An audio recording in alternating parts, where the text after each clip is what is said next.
Marwan Cameron, and this is another episode of The Conduit. Thanks for joining us today. We have a fantastic interview. We have a true champion of the community, and of all people, Tracy Flood is here with us today to have a conversation. So we are honored by your presence today. Tracy, thank you for joining us. So let's kind of do a quick intro for Tracy Flood here. As you can see here, I'm just on her bio. Tracy is from the Windy City and came to Kitsap County, Washington, while serving on active duty in the United States Navy. She graduated from Olympic College with an AA degree, moving on to the University of Washington, where she completed her BA in sociology and a BA in political science. After working 1 year for the state of Washington, Tracy attended Seattle University School of Law. She graduated in 1999 with her JD degree. She received her LL.M. in elder law in December of 2019. Super busy. And that's just the start of it, right? Tracy was president-elect of the Kitsap County YWCA and president of the Kitsap County chapter of Washington Women Lawyers for 2 years. She was elected to the Family Law Executive Committee for Family Law section of the WSBA, president of the Pierce County Minority Bar Association, and chair of the Civil Rights Committee. Tracy was appointed interim chair of the Civil Rights Law section. She was a past co-chair of the Minority Bar Association's annual diversity conference and co-presented for the WSBA Family Law section in Las Vegas in 2007 at the annual Community Property Symposium. Tracy is a past co-chair of the Kitsap County Human Rights Commission and is a current member.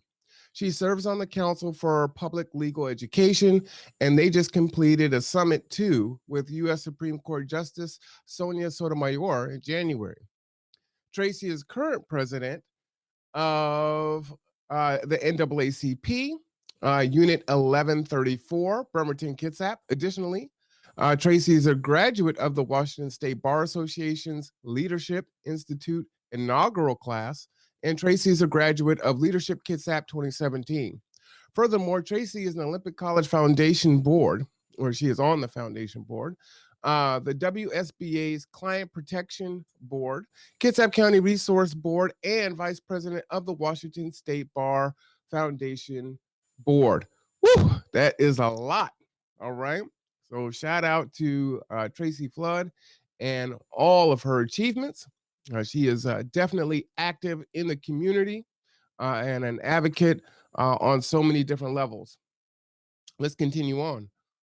As a solo practitioner for 7 years, Tracy practiced in Kitsap, Mason, and Pierce counties in criminal law and family law. Tracy worked for the Office of Administrative Hearings in Olympia as a pro tem judge and for Kitsap County as a pro tem judge in district court. Tracy worked as a specialized examiner adjudicator for the U.S. Department of Labor. Tracy served 3 years on the Washington State Bar Association Board of Governors as an at-large governor, where she served on numerous committees and board. She also co-chaired and was key in establishing their mentorship program. Tracy has received recognitions as a Rising Star, Madison's Who's Who, and Seattle University School of Law Black Law Students Award, Washington Women's Lawyer 2013 President's Award, and the Lauren Miller Bar Association Social Justice Award. Tracy was a judicial candidate for Kitsap County District Court of 2014.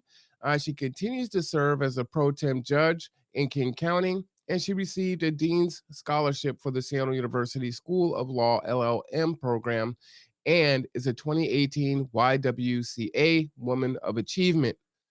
Tracy has one brilliant daughter currently attending university out of state on a full academic scholarship. So again, pretty powerful bio there. Well, thank you for having me. Happy to be here in conversation with you. So a lot of people already know you in the community. And as I was saying earlier offline, I kind of talked about your bio that was on your website. But okay, for what's not on there, will you tell people currently what you're doing and just a little bit, a personalized background of yourself? Well, I think most people know that I'm originally from Chicago and the Navy brought me here. I think that what is a good connector to our community is the fact that I worked my way up through school. So I started college and needing to go into Navy because to pay for college. So I finished up my degree at Olympic College after starting it in Chicago with a couple of classes in my previous Naval Air Station, Beeville, Chasefield, and became a part of student government. And it's all started there in night classes, in evening classes before I could move to the day classes. And I've been immersed into the community ever since, even with the old fast ferry before the new fancy ones that we have now. So I go back to the old fast ferry, the original. And it was just great to be able to do that commute from Bremerton into Seattle, downtown through Pioneer Square up to the UW. So I can even remember the old, buses for Seattle, the schedules before they got the Sea Line and and all of those things. And just understanding what so many people are learning now about Kitsap County is that it's affordable. It's a great, Bremerton being a city, but that suburban feel, and you don't get the grit that you get in the city. And I also, being from Chicago, call kind of Seattle that suburban feel. Well, let me ask you two questions. What was Seattle's growing a lot. Let me ask you two questions. What was your rating in the Navy, and what made you stay in Bremerton?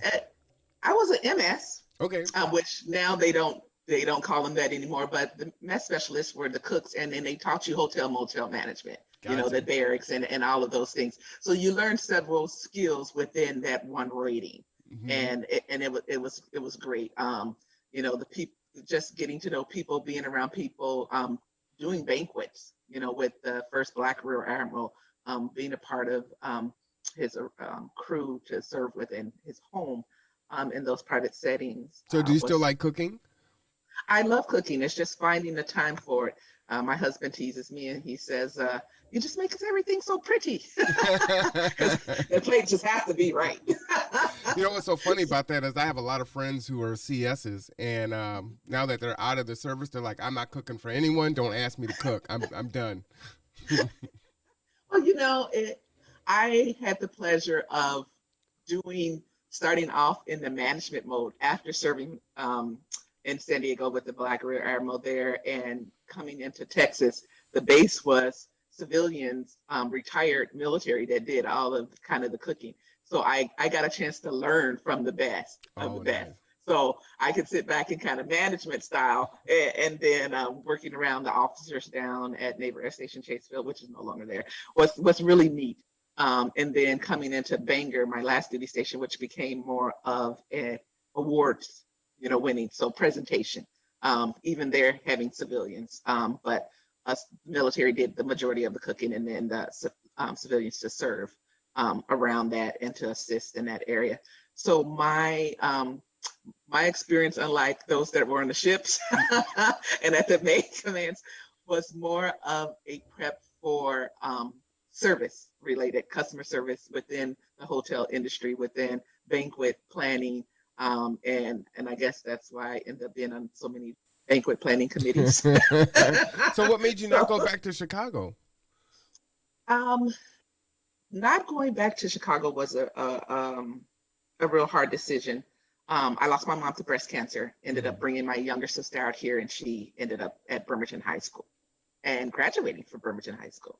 So it became a place where I knew it would be good to raise children, and the connections in the community and the opportunities allowed for that to happen. And I ended up purchasing my first home just a few blocks away from Bremerton High School. Oh, so wow. That kind of landed it, and something that was heartbreaking turned into a lifetime of here I am.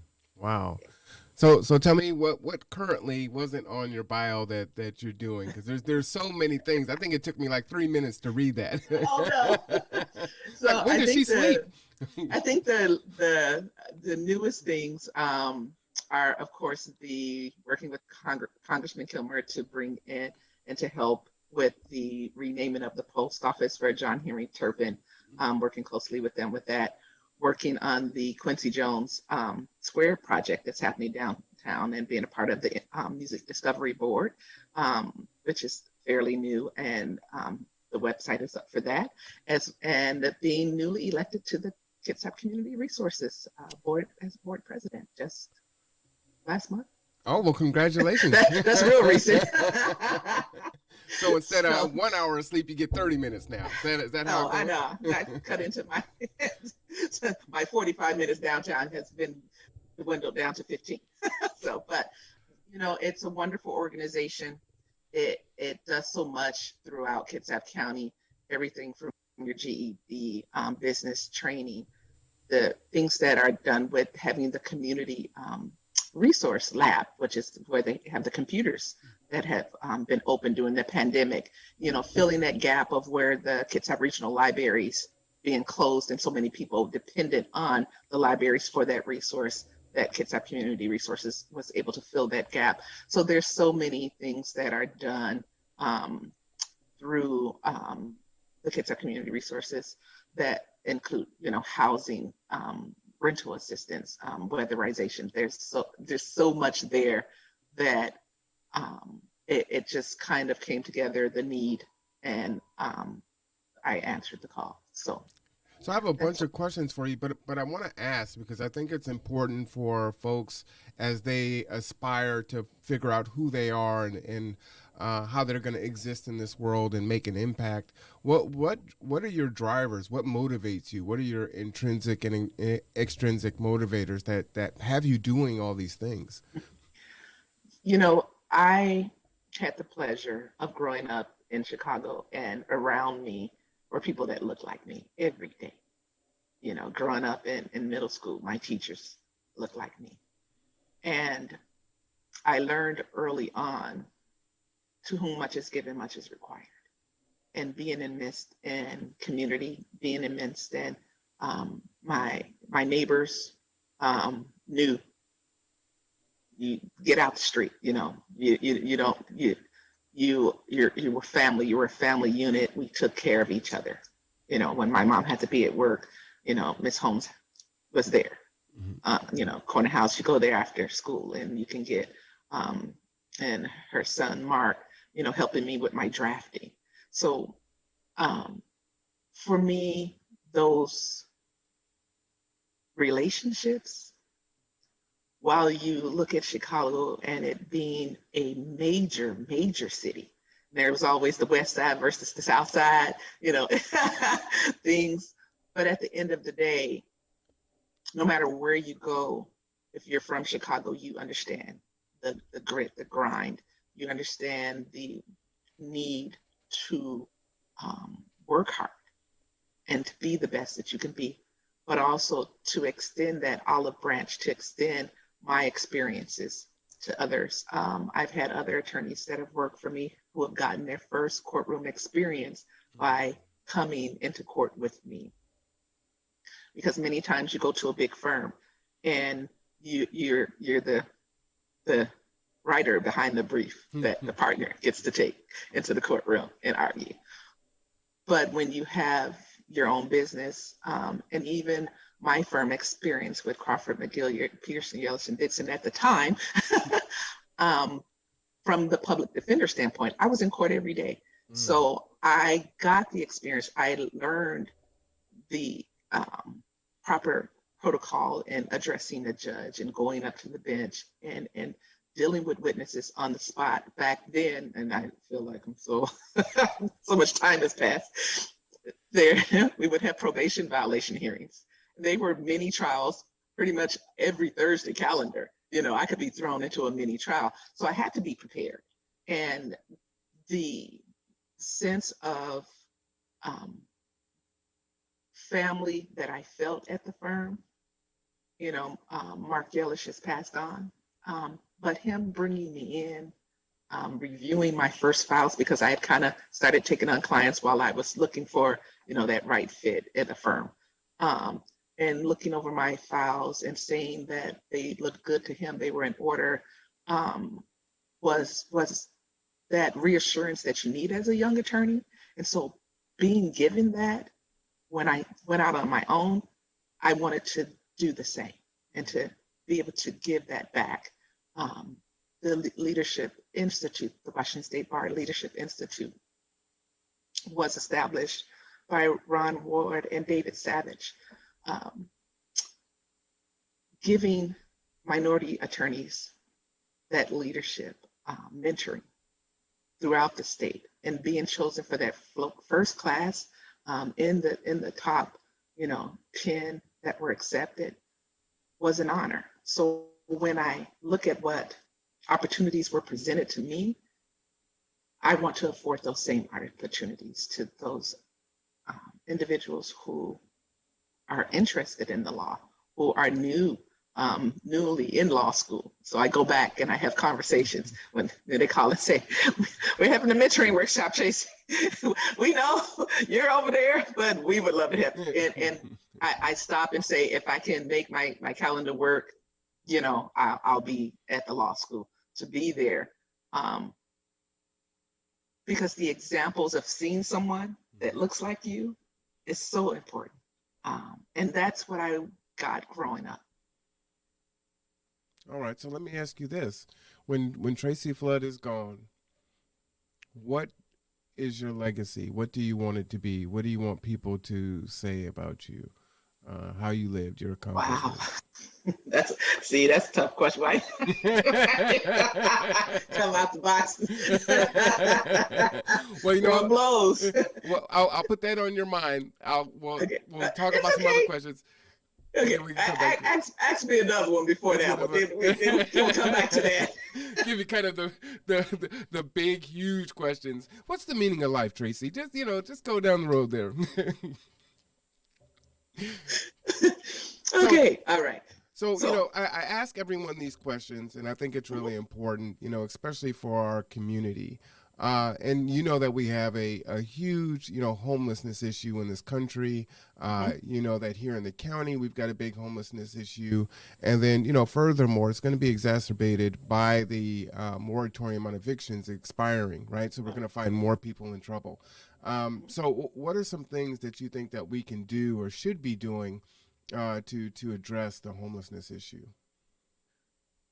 It's an issue that has been swept under the rug for a long time, out of sight, out of mind. It wasn't until, I worked for the U.S. Department of Labor for a number of years, community into downtown Seattle.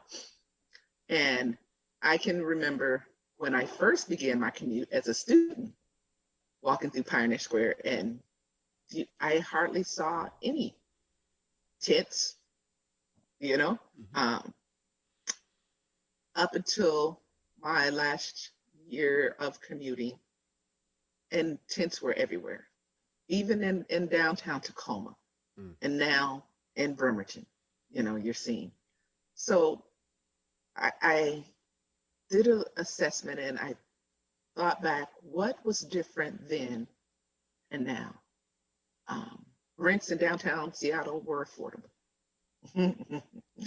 They were trying to give away, things downtown, and that was throughout the city. Rents in downtown Bremerton were affordable. I parked, my office is now on 4th Street. I parked on 5th just a couple of weeks ago, and the apartment building that I usually had parked in front of is now being torn down. That was an affordable apartment building. Wow. So, and then I look at the things that I see, and even in Pierce County, and look downtown and say, what happened? Apartments, homes torn down for condos. You say, if the difference is affordable things have now been taken away. But not only that, you look at things that happen in the legislature with healthcare, with assistance, and how much of those budgets have been cut, things have been taken away. How many of these residents and individuals have mental health issues and were basically displaced because of these things. And if your normal has been living at this residence for 10 years and that's taken away from you, and you have mental health issues, that compounds it, and it just spirals out of control. So there is no normal anymore. But what I would say is we've got to do better as a community to support those individuals in need of assistance, our most vulnerable populations. And I created the Vital Communications group for the NAACP to address those issues of individuals who, now that we went to this like overnight virtual world, right, were cut off. They were cut off. And there was nothing to say, how do we help them? So we picked up that mantle. And my vision was to be able to communicate with them resources through a non-virtual world, not requiring access to Wi-Fi. So we produced that Vital Communications card, and especially the census was going on. It's like, come on, this is such an important part of U.S. history. The census comes around every 10 years. How do we deal with this? How do we make sure that people respond? Not only that, how do we make sure that people understand social distancing, what it looks like, the resources that are in the community? And so we partnered with Kitsap Community Foundation. We partnered with the Kitsap Regional Library. We partnered with United Way, Kitsap Community Resources to get this card produced. One in postcard form to put into the free lunch program that we had last summer. Nice. And that's kind of still going on. Meals on Wheels, YWCA. Then we did a mailer of another 10,000. Then we produced it in Spanish. So you have to continue to build and grow and reach those populations that we need to reach. And housing, homelessness, okay. If the library's closed, how are they gonna, that's one of the places that they would go for resources. Right. So we had to be able to get that information out, hand it out. We gave it to the church, so handing that information out is the way to be able to reach them, to let them know there's housing assistance. Okay. The shelters being set up, this is where you can go for help. Food is still available here because pretty much everything closed. Just closed. And it was like, okay, what's going to happen in these other areas? And kids have mental health. And the Bremerton Housing Authority has the new Pendleton Place that's going to address some of the housing for mental health and homelessness. It's not a treatment housing, but it's a housing that will have resources and staff on site to get people to where they need to be. Nice. So more housing programs like that, more from the city of Bremerton to be able to address the needs of affordable housing, more from our county commissioners, affordable housing throughout the county, and to be able to say to the builders, I think there's a couple of building projects that are going to be going on in East Bremerton, over where the state has moved into where the old Kmart used to be, right. So all of that development going on. you know the old Kmart. Absolutely, yep. So.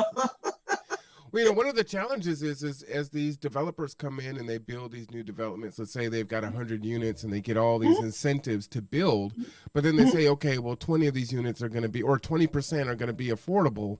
And people don't realize, well, that's 20 units, right? And our issues are so vast, that it really doesn't address the issue. And then you've got new construction You got, inflated, housing prices, and we're in a Mhm. unique spot because you've got Seattleites that are like, hey, look, I got a 30-minute ferry and I can decrease Fast my fairies cost. here. Yep.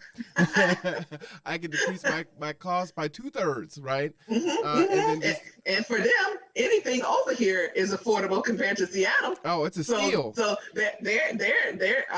it's the cartoon where you got the wolf licking his chops and the little lamb going, "What about me? Right. Please don't eat me." But the little people, the ones that those that are working not in those high paying jobs that are just the average everyday person are looking at things going, my rent just increased. Right. You know, um, I could barely afford that. So then they're being pushed out, or they're looking around and trying to figure out, where do I go from here? And the options are very small. And when I look at, okay, you have these new projects coming in, the thing that Bremerton Housing Authority can help with, and those within the city, is saying to those and working with those managers and those owners of those apartments and saying, we have vouchers that we give out to this many, residents of Bremerton, and work with us and accept these vouchers, Mm-hmm. so that you're on that list and you're waiting and waiting and waiting, but nothing ever comes through, or there isn't enough options on the market to meet those needs of those vouchers. It kind of defeats the purpose. Mm-hmm. So I was happy to learn that Bremerton Housing Authority is creating a liaison position to work with apartment managers to help educate them and inform them on how things work, and build some partnerships in the community, because it requires that extra step. It requires that extra conversation to say, these are our needs. How do we meet them? How do we help our most vulnerable populations, our communities of color? How do we help them? Because when you look at it on a larger scale, if you help our communities of color, you're helping everyone Mm-hmm. to be better. And being better helps our community as a whole. So it's not trying to one up one, or it's about growing together. I like it. Yeah. I like it. So, government tried to advocate for $15 minimum wage. We know that is happening in Seattle, which is most people would say is a good thing. Other folks on the other side would say that it harms small businesses, and businesses either have to, lay people off or go out of business because it's not sustainable. What is your thoughts on the $15 minimum wage? I think that there isn't a one size fits all, because some people say 15 ain't enough. That's a bare minimum. And we still have a federal minimum wage of $7.25 an hour. Unbelievable. So there needs to be an assessment done. And a lot of states have moved to increasing over a period of time, so that you see a lot of actions being taken outside of the federal government. But I think that it starts there, because if you're still saying the federal government is at 725 and you're balking at the state saying, well, what's wrong with you? There's no afford. How many people work for the federal government? Mm-hmm. But and then you think, okay, we're here in the Great Northwest. We're very blessed. We're lucky, because there's a lot of high paying opportunities here. But it's about us as a whole. If you go to Alabama and an individual is still making $7.25, $8 an hour, well, most, because people, oh well, we pay a little bit above minimum wage. Okay, $8.25. Okay, and if you really look at that and you say, okay, 40 hours a week at $8.25, Does that not equal living in your car? Mm-hmm. And you don't know another person's situation if you don't take the time to get to know your neighbors, if you don't engage in conversation. And there's the TV show Undercover Boss. Love that show. Love that show, because when you take yourself out of the big corporate office and you go down and you talk to those that are working for you and you get to know what's really happening, reality check. I think that that's missing in so many areas. You know, I would say also is that when we kind of talk about these issues, we kind of speak about it in general terms, right? You know, there are folks that say through different studies, you know, with cost of living, true minimum wage would be really at about $28 an hour. Exactly. But people don't really do the math on that. So you say, okay, it's $15 an hour for 40 hours a week. That's $600 a week. You times that by 2, that's $1,200. You times it by 4 weeks, you're talking about $2,400. You multiply that by 0.8 because you're going to pay about 20% in taxes and everything else. Exactly. You're going to take home about $1,960 a month, right? And a 1-bedroom or a 2-bedroom here in Kitsap County is about $1,100. So now you got $800 left. You need food, you need, you know, utilities, you need toiletries and everything else. You may have student loans, you may have child support, you may have, you know, where are you saving all the kinds 15 of, or 20%? all kinds of issues. And you got that, what, 800 left to try to make all that meet. And if you look at the Department of Health and Social Services, they tell you if you have this many kids, you need at least 200 to 300 to feed each child on a monthly basis. Right. So you then see why people have to choose between rent, food, utilities. Okay, I pay my rent. Now I got to decide how much I can feed my family on.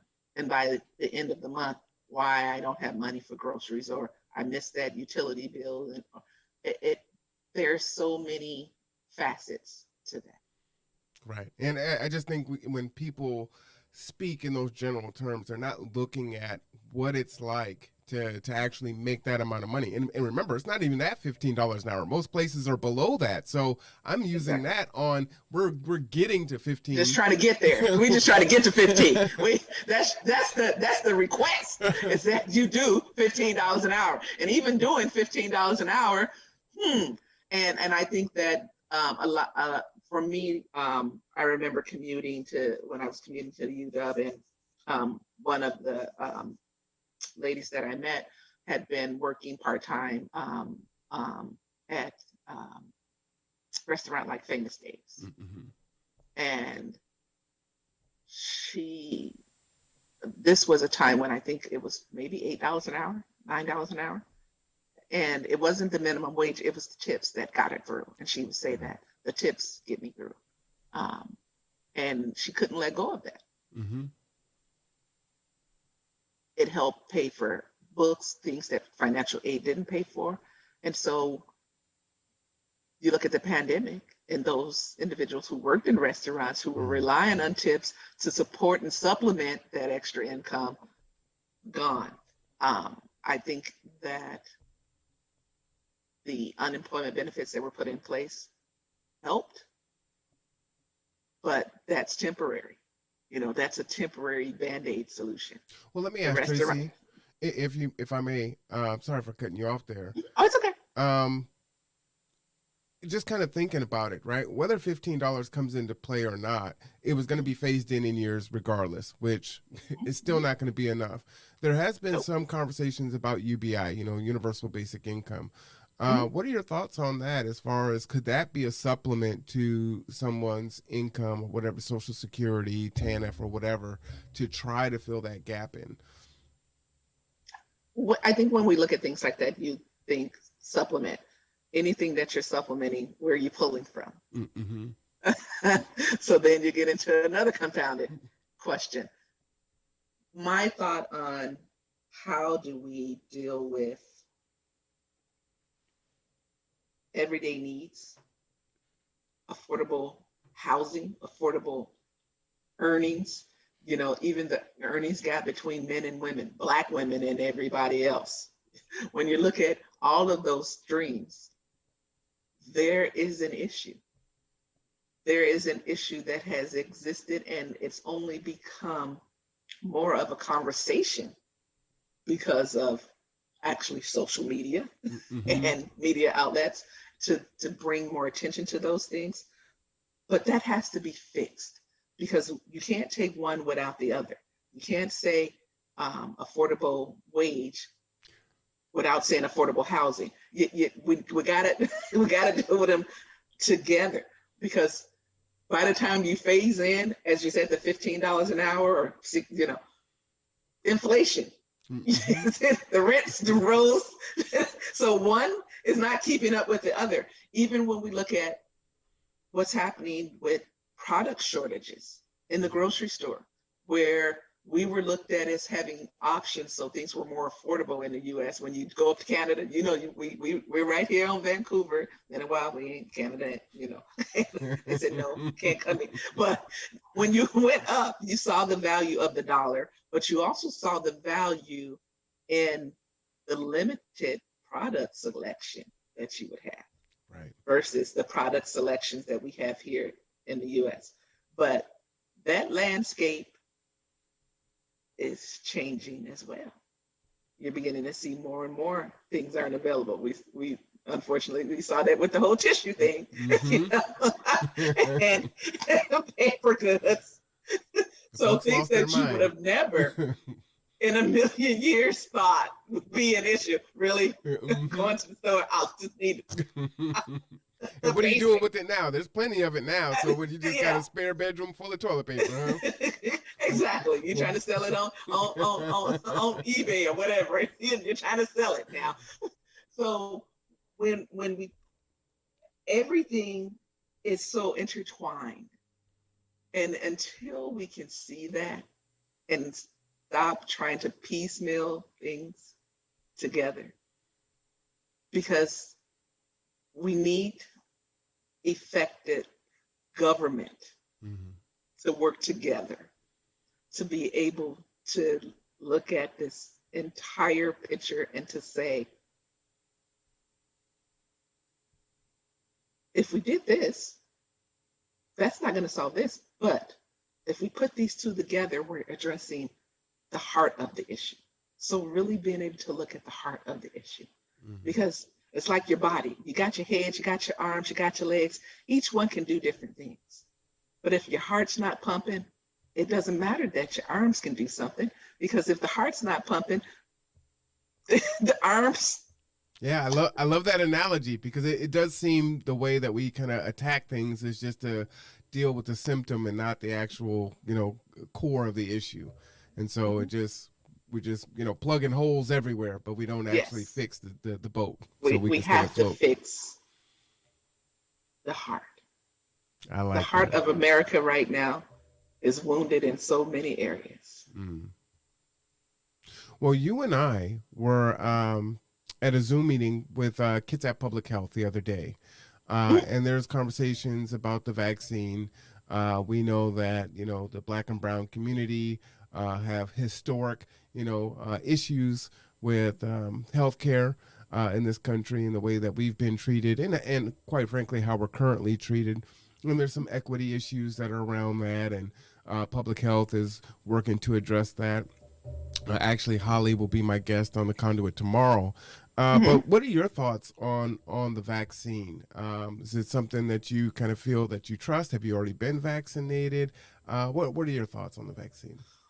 Well, I am a veteran, and I actually had got my first vaccine at the VA Seattle.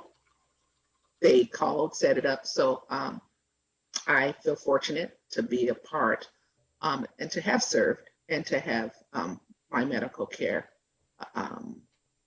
in one where it's not perfect, but it works in a way that my primary provider is able to get me the other specialized care that I need. So I got the Pfizer first shot, and I'm due for my second one I believe, next week. Wow. Okay. But I, unlike some who have said their arm was sore, I really didn't have much soreness in my arm. I actually got it in my right arm, which is my dominant arm. But I chose my right arm versus my left because of other reasons. I also experienced nausea afterwards. And it wasn't anything that was too alarming, but it was enough that I was out. Once I got home, it just and lasted to the next day. But by the evening of the next day, I was fine. So there's risk in anything that you do. When you walk out the door, you take a risk that you can slip and fall, that you can walk out and somebody can hit you by a car. There's risk in everything that we do. But looking at the vaccine and how it's devastated our community, the Black community as a whole, the rewards outweigh the risk. And when you look at it from the standpoint of it lessening any symptoms, it protecting you from even getting COVID-19, it's worth it. My brother, I moved out here to Life Care Center, Port Orchard, because he had a massive stroke. It's my older brother. And the facility did have an outbreak, and my brother did test positive for COVID. So that scare was enough for me to say, this is too close. Gotcha. This is a reality in which I knew people who had died, and I know people that have died. Well, Tracy, sorry about that. Did you have reservations about the vaccine? How fast they were able to produce it? My reservations were around, and it is interesting because I said I wanted the Johnson & Johnson, the one shot, because I'm not a needle person, and it was the week that I got my shot that the VA actually got the Johnson & Johnson. But when you get scheduled, there's a vaccine that's set aside for you, that's assigned to you. And I could have, opted, but I said, I had come to terms with talking with my brother's heart doctor, and in conversation with him, because he asked if I was hesitant, and I said, yeah. And he said he understood, and we just had a conversation around what's happened in the past with the Tuskegee experiment, around Henrietta Lacks, several things on top of, as a woman, and how our bodies have been treated. The increased issues around childbirth in Black women, and the issues, just the medical profession as a whole, trusting the institution. And I do say institution, because having to advocate for yourself and being able to advocate for yourself and having a voice in your doctor's office to say that I have these symptoms, you will not ignore them. That alone creates the dynamic of the lack of trust. Right. But having the conversation with him, Dr. Lillian, and them having the upcoming vaccine clinic this weekend is great, because you want to be able to ask the questions. You want to be able to feel safe in that environment where you're not being judged. So that helped me get over my anxiety. There's still anxiety because I still have that second dose to go. But again, the benefits outweigh the risk. So is that what you would say to those of us that still have those apprehensions? Yes. I could have gotten the vaccine earlier because I have some comorbidities, and just all the reasons that you stated, right? I'm just want to wait and see. You whip this up so fast, it makes me wonder if why isn't that cure for cancer here and some of these other things? If y'all can whip this stuff out so quick, and what are gonna what are gonna be the symptoms further down the road. So what would you say to those of us that are still kind of hesitant and just non-trusting? I will say that vaccines are one in which we've seen them throughout history. The difference in producing this vaccine that isn't related to others is there were key African American doctors involved in helping creating these vaccines. We haven't seen that in the past. The first to provide and to step up and to be involved in the trials were doctors. We haven't seen that in the past.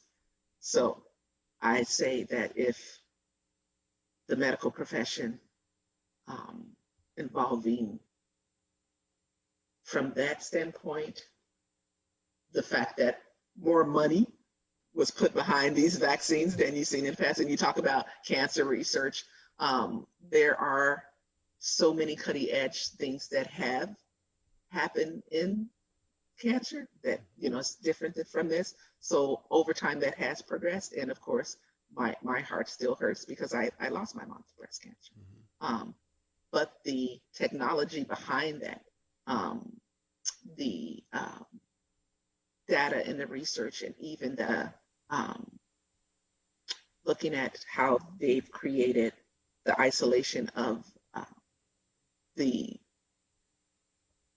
I want to call it isolating the genes, the gene analysis that have been done behind cancer.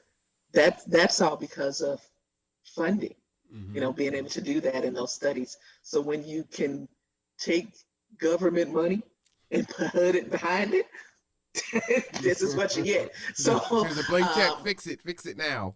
Right, exactly. Well, so it's a global pandemic. And because when you look at it on not only a U.S. level, and that this research being here right at the University of Washington, where I've received medical care, and the research, the tools that they have available to them is like no other. So that gave me a sense of comfort as well. And looking at that this isn't a US problem, it's a global problem. And so not only was there money being put behind it here in the US, there was money being put behind it on a global scale. And the number of and the amount of testing done over a period of time was and is sufficient. And testing is still going on for the younger groups. Right. So I think that with that, again, you don't want to be in a place where I recently heard a gentleman on the news where his shot was the next day and he caught it the day before. Wow. And he's now hospitalized. Wow. So the reward outweighs the risk. Well, I appreciate you sharing that with us, because I think to move folks from that anxiety state of I'm not going to do it to I'm going to do it even though I still have the anxiety is the stories from people that are tangible, that they can reach out and touch. Not folks on a national level that they're seeing taking the vaccine, but people that they know and can believe in and see doing the work and that are local. So thank you so much for that. Let's transition a little bit. How do you define friendship? What's a good friend to you? Well, and what would people say makes a good friend? That you're a good friend to them about.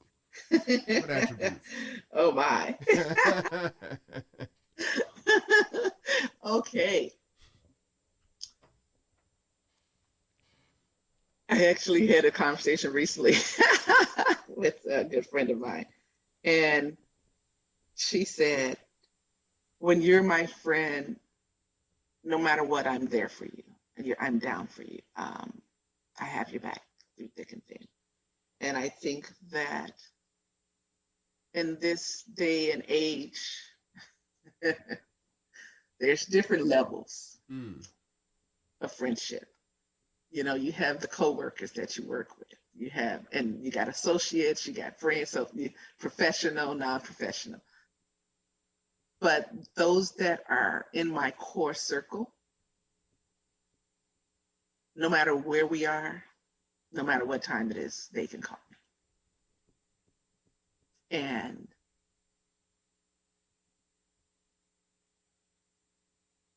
it could be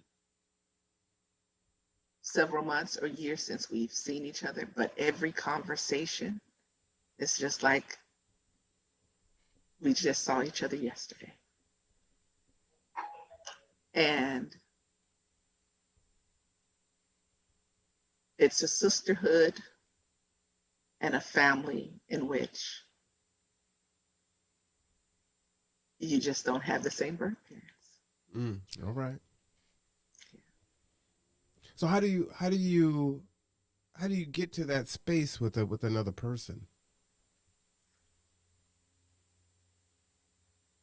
I think mainly from experiences, and a lot of it can be through maybe a mentorship that was established.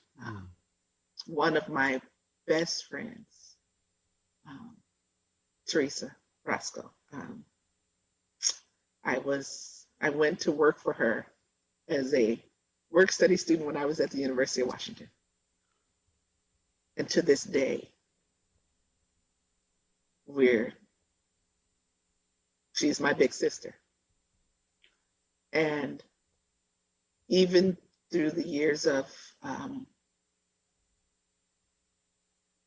when I hadn't seen her, and that's it, as soon as we were able to get together for lunch, it was as if you remember we was working at sunset. But also being able to take that call, at 1:00 when there was a death, and knowing that that conversation would be one to calm your spirits. That when you got a chance to have that cup of coffee, you long for those times, you miss those times, but again, it's as if when you connect, you haven't been apart, and that's hard to come by. That's built, that trust is built, that and those connections are genuine. That's pretty powerful. I do have a few folks that are like that in my life, and we've gone years, and then we have a conversation, and it's like I just talked to him yesterday, and it's fantastic, and it's at first I used to feel guilty about it, like, man, this person is my friend, and I should be reaching out, more often, and this kind of first thing, man, I'm so sorry I haven't talked to you in so long, and don't worry about it. It is what it is, and you just go and you pick up where you left off, and then you understand that we got our lives and everything else. It's just that they hold that space, and when they're there, they're there, but they're there even when they're not physically there. Exactly. there. So it's just a powerful thing.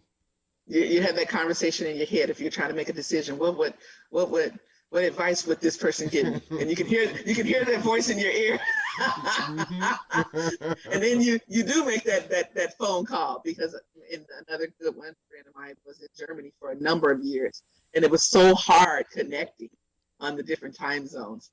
But the year that I got to go to Italy and to have a layover in Germany, I rerouted my whole flight schedule so that I could have that layover. That's what you go through to see him. Yeah. So I got to reroute my flight to stop and to spend a day because of the time change. So I ended up having a day with her. So important to have those. Well, let's talk about romantic relationships. What are it's off limits. It's off limits. Now you gotta go to the wrap up question. I got clients waiting. Well, this is no longer the conduit. This is TMZ. No, but not into not into details. But what are attributes or qualities that you look for in a spouse or a significant other in that way? What are some things that that are important to you? So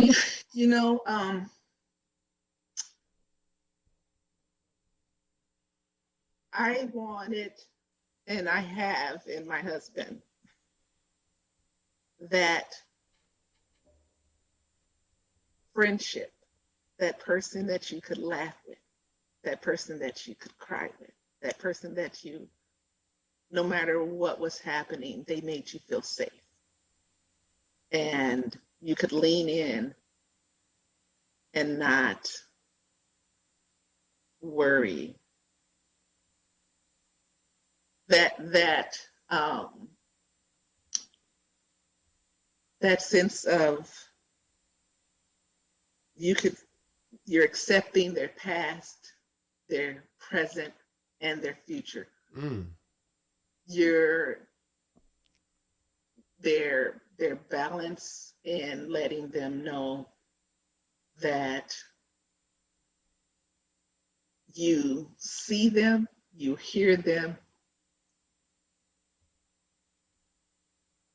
and you're with them in support. Because any relationship, men and women, friendships, any relationships require work. So you have to be willing to do the work. When you have a breakdown in an individual who is living in a fantasy land or anything like that, that's not gonna work because they ain't gonna do no work. They don't think no work need to be done. They think it's all hunky-dory. So you gotta have that reality check because every day isn't gonna be roses and creams, but every day can be one worth building on. And when you know that you're building something together, you're golden. And what you see a lot of is divorce when the kids are gone and you wonder, oh my goodness, how could they have been together all this time? What did they build their foundation on? Did they build their foundation on the kids, or did they build their foundation on them as a couple? Right. So building is so important. And I asked those questions of everyone because it seems like such a divergence, right? Homelessness and minimum wage, friendship and relationships. What? This took a turn. But we you and I, we help people in the community. We mentor folks, and folks struggle with that piece, right? I tell folks that they need to create and work on their circles of support, and they also need to work on their circles of influence, right? And they need to build those. And a lot of folks that have struggles tend to struggle in relationships of just friendships, or significant other relationships, because either they have a bad picker, right? I like the bad boy, or I'm attracted to what I'm attracted to, and I don't know why I keep picking this person. But the outcome is going to be the same, but the definition of insanity, right? Yeah, and I think that when you hear people say things like that, you have to get beyond the attraction. It's because you're making a list of this is what I want. First, you have to see yourself as a prize. And why be out there being the chaser when you should be chased? Would you say that person also needs to be able to identify what they bring to the table to the other person? And that's where I was going next. Know your worth. This is like that Sunday morning sermon. 1 and 2. And finally, number 3, know your worth. Yeah, it's not enough just to exist, and I'm a prize just because I'm here. How do I enhance you, and how do you enhance me? And I think that is important. It's not just what I want, but also what I provide, what I give. Then coming together as a unit. And so I see that as a big struggle. And I think holistically, again, why these questions are together, we're coming through the pandemic, and whatever the new normal is going to be. We know that we already have, different strains of this virus. There's probably going to be something worse that comes down the road years from now. And the Black community in particular have to find out how to figure out how to be more cohesive and work together, both on an Yeah. individual level with each other as friends and as in romantic relationships, but also as a community as a whole. And I think Hmm. that's a piece that we can improve upon, um, Hmm. especially from folks that are successful like yourself, that have navigated life and have achieved these different levels of success, and then also talking about the friendships and the mentorship, right? I mean, just looking at your face when you're talking about your mentor and what she meant to you and rerouting, that's powerful, and a lot of people don't have those experiences, and so it's so important for them to, if they don't have it, to seek those things out and create it, and then also cultivate it, right? So do reach out to those folks.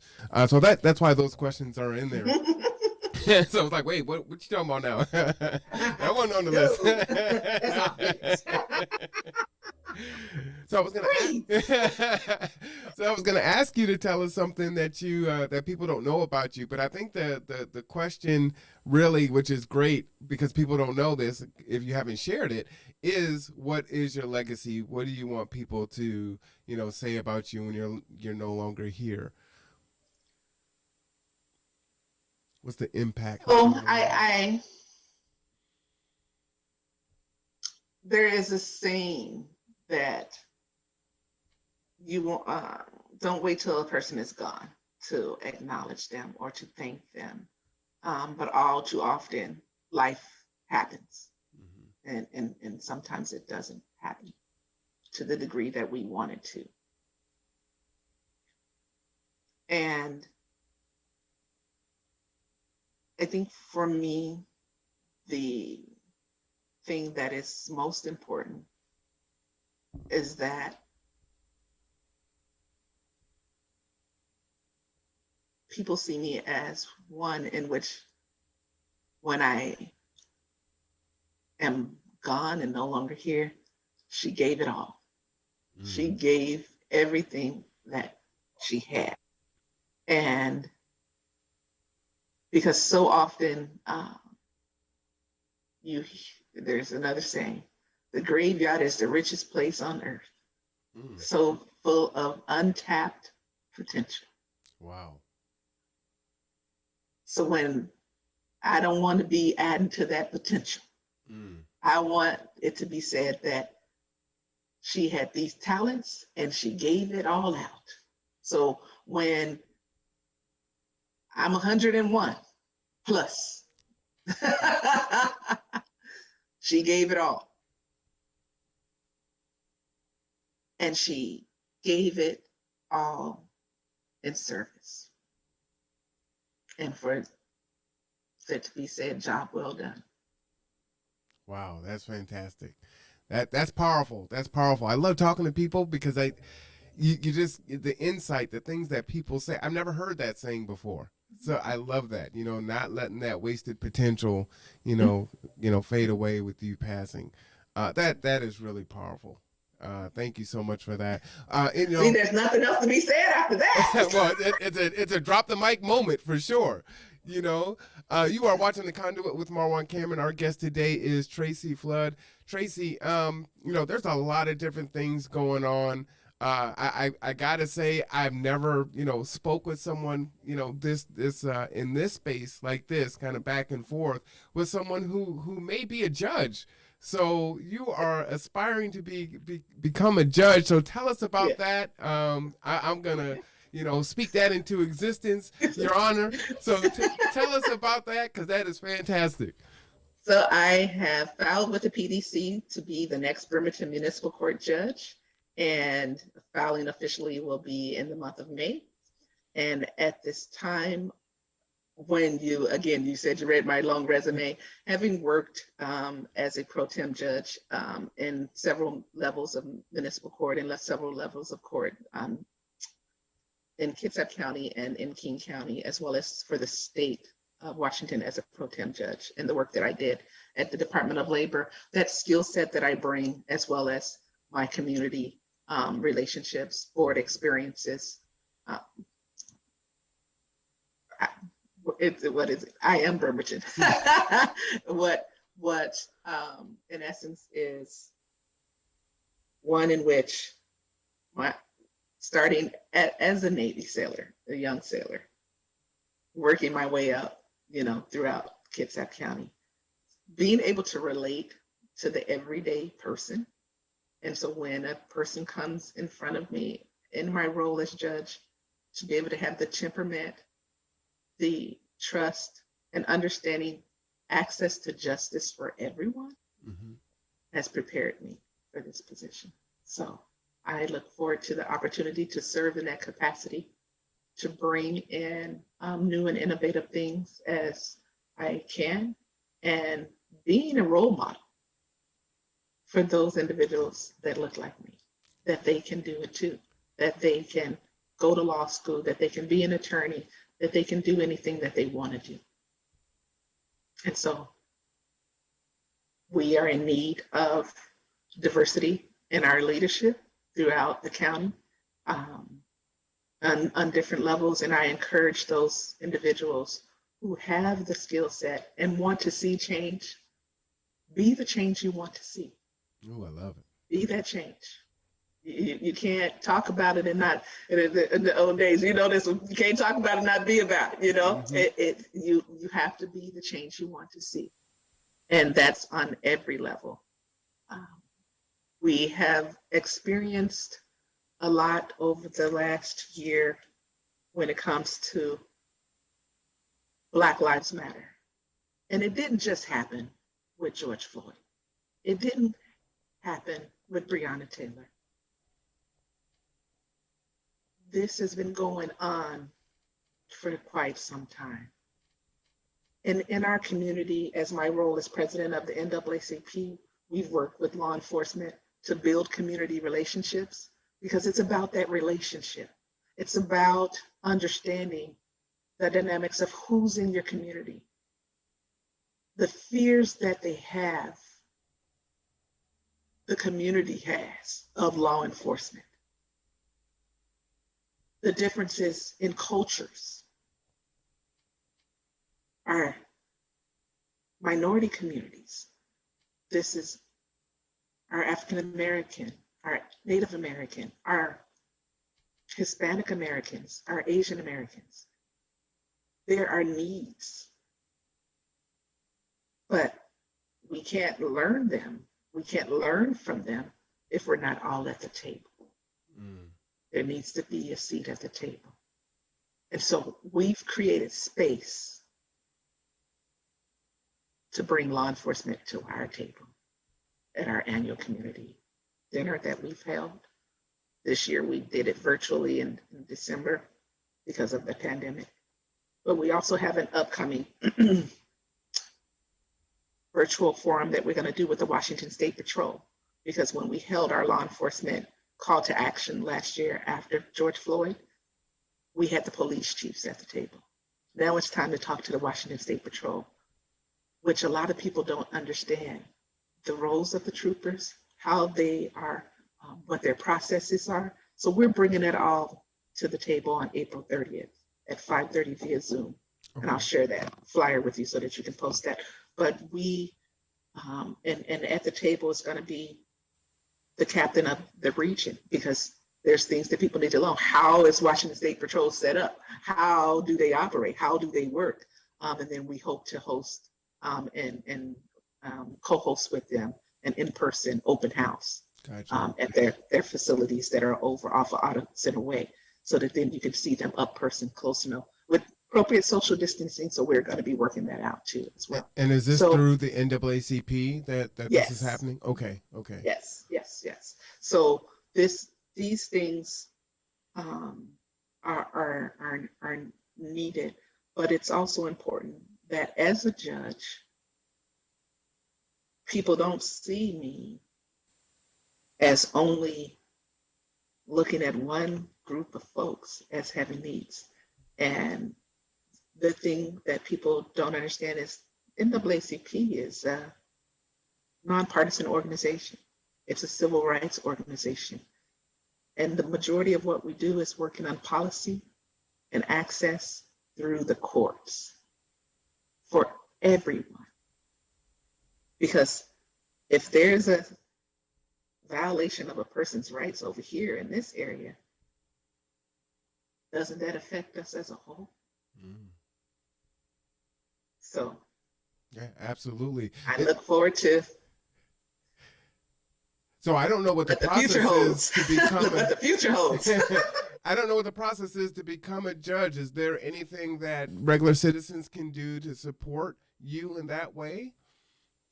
So unlike a typical campaign, when you have like a mayor's race or somebody running for Senate, judicial races are kind of limited as to things that you can do. I'm bound by the judicial code of conduct as to things that I can do. But I do have a website. It's electtracyflood.com. And you can go there and get more information. But the most important thing is remembering to vote in judicial races. So many people leave the boxes unchecked because they're not familiar with or don't know someone. Ask questions about judicial races. Because as we all know, over the last year, lots of things have happened with appointments. Sure enough. But all of those appointments at some point in time were people who sat in lower courts. Mm-hmm. They have been elected. Mm-hmm. They have been elected because there was nobody else on the ballot. Yep. But when you look at things, it's the only way to have a voice is to vote. Mm-hmm. And to each one reach one. Tell somebody, I know this person who's running. Okay. and lend your support in your voice. That's the most powerful thing that individuals can do is support in their voice. Go to my Facebook page, share it, like it, follow me. So we will definitely put that in the chat and share that out. I think, one thing that's important too is, people, just as you said, right, you get involved. You're not going to have any change if you don't, take the time to get to know what's going on and get active, right? That's correct. It's a time now to get beyond just sending out a tweet or a Facebook post, right? So your vote does actually matter, and you're seeing that in Georgia. You saw that in the past election. So it really is important. I know a lot of people feel disenfranchised, and they're like, well, I'm in a blue state, so it doesn't matter if I'm a Republican. It's not going to make a difference, or vice versa, or whatever the case may be. It really does. And government, to me, I think is affected more from the bottom up and not from the top down. So, a lot of folks will vote for the president, like you said, and not vote for the other people that are on the ballot. But you really make more change from the bottom up because those folks will continue to ascend, or they're there and they're changing policy.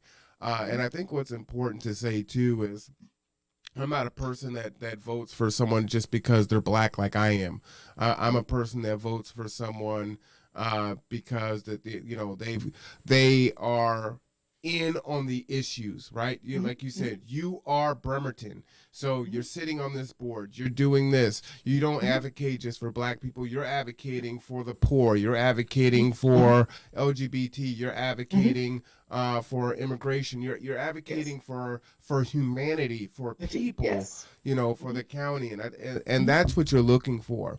And then when you're saying, okay, maybe you are looking at 3 or 4 candidates that have all done some of those things, then I say you need to look at, okay, you're looking at the diversity of thought, diversity of experience, right? Exactly. And you're coming from a different background, and you've lived a lot of different experiences, being Navy, living in the county, catching the ferry back and forth. You've had these lived experiences, right? And I think that all lends to being able to judge and make decisions on people's lives and policies and things of that nature based on that full totality of the things that you've done over the course of your career. So, I'm going to give you your flowers while you're still here. As you said, we tremendously appreciate you, Tracy Flood, for all the work that you have done here in Kitsap County, for all the lives that you have touched,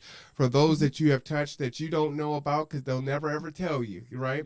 You may have passed by somebody, You may have, wrote a brief or done something that changed that person's life, and they'll never know that you did that you had a hand in that. But it's tremendously powerful. We give you prayers and well wishes to all the things that you endeavor to continue to be value added into people's lives.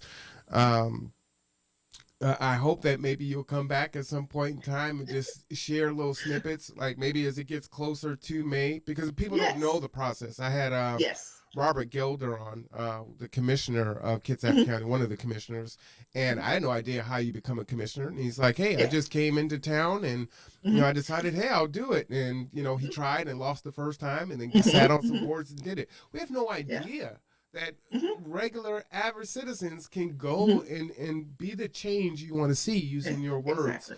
So I think it's tremendously powerful, and people need to hear those stories, right?